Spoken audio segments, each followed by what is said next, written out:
Cette semaine, nous avons deux parachiotes, Acharé et Kedoshim. La deuxième paracha, Akadosh Baruch Hu, il nous parle. Il nous dit Kedoshim tiyu ki kadosh ani. Soyez saints, car je suis saint. C'est-à-dire, quand on se réunit, quand on est en train de rassembler le peuple juif pour leur parler de l'importance de la Torah, c'est important de ne pas commencer avec des avertissements et avec des punitions. Il faut parler de l'importance, de la qualité du peuple juif. Et c'est ce qui, à Kadosh Baruch Hu, il dit que la Kedusha du peuple juif, c'est comme la Kedusha de Dieu. En 1988, le Rabbi il a dit que dans l'histoire du peuple juif, il y avait deux approches. Il y avait deux chitotes dans Avodat Hashem, une qui était sourmera, c'est-à-dire on est en train de te montrer comment il y aura des punitions après 120 ans. Une deuxième, c'est de souligner plus le Asetov, comment c'est précieux chaque fois qu'un juif il étudie la Torah, chaque fois qu'un juif il fait une mitzvah. La grandeur du peuple juif, le srout, le plus grand mérite qu'un juif il peut avoir, qui peut faire Torah mitzvot. Et donc automatiquement, ça avait un impact aussi que la personne il va s'éloigner du mal.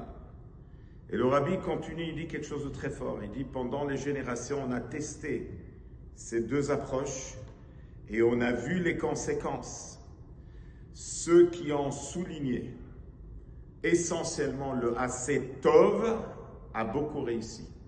Non seulement en qualité, mais même en quantité.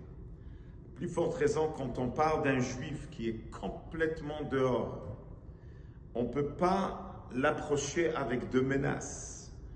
On ne peut pas lui faire peur parce qu'on va le repousser, il ne voudra même pas t'écouter.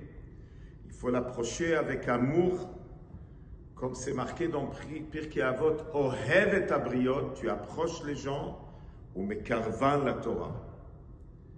Lui expliquer l'importance du juif et qu'Akadosh Baruch Hu est en train de le supplier de faire des mitzvot. Je vais partager une histoire dans la même direction, comment c'est important de toujours parler positif. Et nous sommes dans la période de Sfirat HaOmer.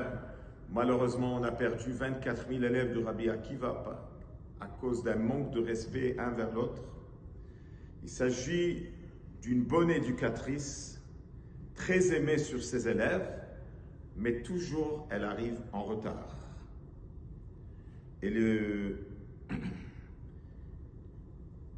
directeur de l'école, après plusieurs fois qu'elle a tardé, il a décidé, cette fois-ci, c'est trop. Il est rentré dans la chambre de tous les professeurs et devant tout le monde, il a commencé à crier sur elle. Il a dit, je vois que tu n'as aucun respect autant que ton rôle professeur, éducatrice. Ça ne peut pas continuer comme ça. Ce que je m'attends de tous les élèves, je m'attends aussi de toi. Et il est sorti. Elle avait honte. Elle était brisée. Elle est sortie. Elle est rentrée à la maison. Elle a raconté à son mari ce qui est arrivé. Le mari lui dit, écoute, c'est pas beau ce qui est arrivé. Mais il a raison. C'est peut-être pas correct qu'il a crié sur toi. Mais toi, tu dois arriver à temps. Les paroles du mari l'ont fait mal, très mal. Elle ne pouvait pas comprendre sa réaction. Si le mari aurait pris conseil, qu'est-ce qu'on aurait conseillé, comment agir? Alors il y a deux sortes de personnes. Il y a un homme qui est Isha Chesed, un homme de bonté, et il y a un homme de rigueur, Isha Gvura. Un homme de bonté, il aurait dit, ah, c'est vraiment pas correct du côté du directeur. Comment il a osé, et encore devant tout le monde. Tu as raison, Tu as parfaitement raison. Un homme de rigueur aurait dit, nous, qu'est-ce qu'on peut faire? Il a raison.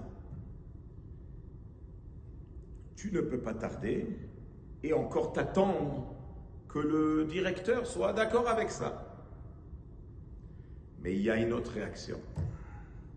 Parce que dans les séphirotes, il y a la bonté, il y a la rigueur, et il y a le chemin du milieu qui est Tiferet.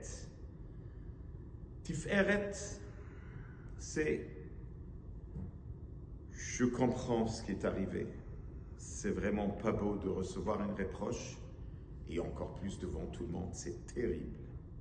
Écoute-moi, je ne veux pas que tu vis encore une fois cet rabaissement. À partir de demain, moi je me lève une demi-heure plus tôt et je vais t'aider à organiser les enfants. Comme ça, tu pourras arriver à temps. » Ça, c'est Tiferet. Tiferet, c'est pas la moitié rigueur, moitié bonté, c'est quelque chose d'autre. Tiferet, c'est la ligne du milieu. Bezrat Hashem, la semaine prochaine, c'est la nachala de mon père, Zichrono Livracha, qui était chaliach du Rabbi au Maroc, 44 ans. Et mon père, Zichrono Livracha, ça va faire 22 ans. Il était connu, qu'il était capable à être l'ami de tout le monde. Il était capable, jusqu'à présent, je rencontre des gens, bien que ça fait 22 ans de son départ, des gens, quand ils parlent de lui, ils se mettent à pleurer. Et ça vient par son amour infini qu'il avait vers chacun et chacune. Quand il avait la grande école de Bet Rivka à Casablanca, dans les années 60, il avait 700 filles dans son école. Plus tard, dans les années 70, il y avait encore 400 filles. Et je rencontre des filles qui étaient dans son école, me disent, ton papa n'était pas un directeur, il était notre papa. Savoir éduquer, savoir parler, c'est un don et c'est ce qu'on doit apprendre quand nous sommes dans la période de Sfirat HaOmer. Shabbat Shalom et des bonnes nouvelles pour Am Israël.